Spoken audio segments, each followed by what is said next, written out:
Welcome, everybody, to the Steckline Report, originating from the Ponderosa in southern Kansas. We've been looking at our wheat crop and the wheat crop across the state. You heard me talk about that in our last Steckline Report. Mighty good crop coming on, friends, which means depressed prices to me, and I think we'll kind of drop it at that. If there's early freeze or something like that that could maybe change the deal, or a big problem in some foreign country, that would help. But so right now we kind of look at a problem with pricing. Wheat probably has a bigger problem than anybody because we have some nice production coming along in most of the wheat growing states, even though there is still a drought going on in some of those states. I first got started in the cattle business. My wife and my father-in-law got me into it. I love dealing with the animals and being in the outdoors. At American Ag Credit, I know a lot of them are in the same business that I am. Therefore they understand what I need and what problems I'm against, so they can work with you on it, and it makes it much easier. It's been passed down to me through the generations, and I want to pass it on down to the next generation or two.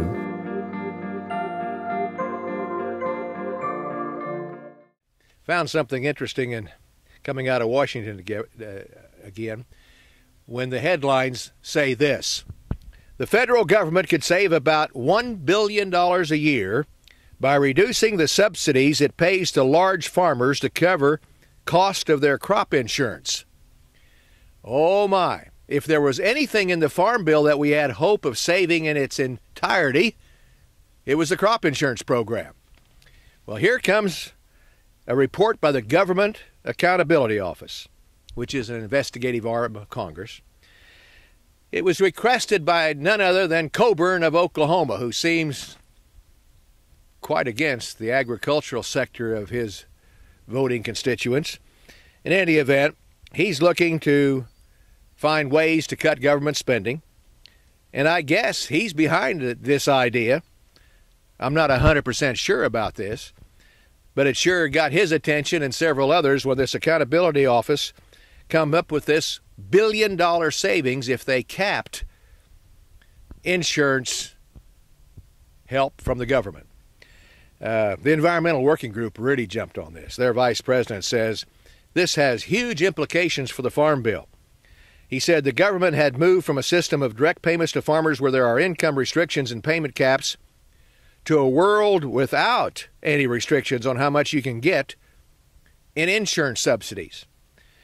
That means more subsidies going to large farmers and more cost to the taxpayers. So some people are saying there's no doubt there'll be a big push to cap insurance help from the government to especially large farmers, maybe capping it at $40,000, which is what the cap is now on things like direct payments and so forth.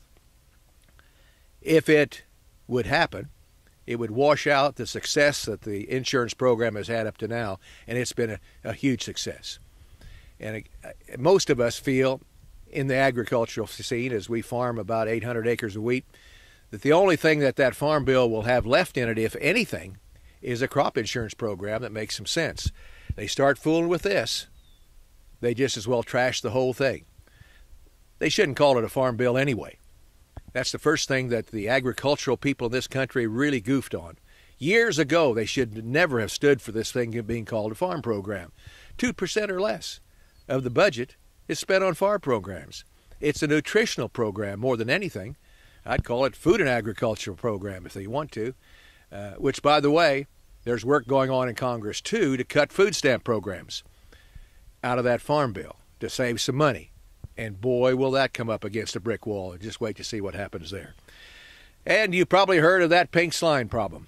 Well, now USDA says that it's offering more choices to schools in the National School Lunch Program and cutting out any product that would contain that pink slime, which is another unbelievable slang word for a good piece of meat, or pieces of meat, if you will.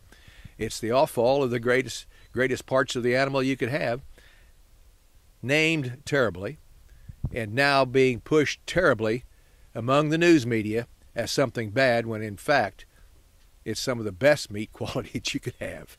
Just doesn't make sense, and it's affected the cattle deal. It probably will more. Hey, more on that and other items coming up in the next Steckline Report, so stay tuned.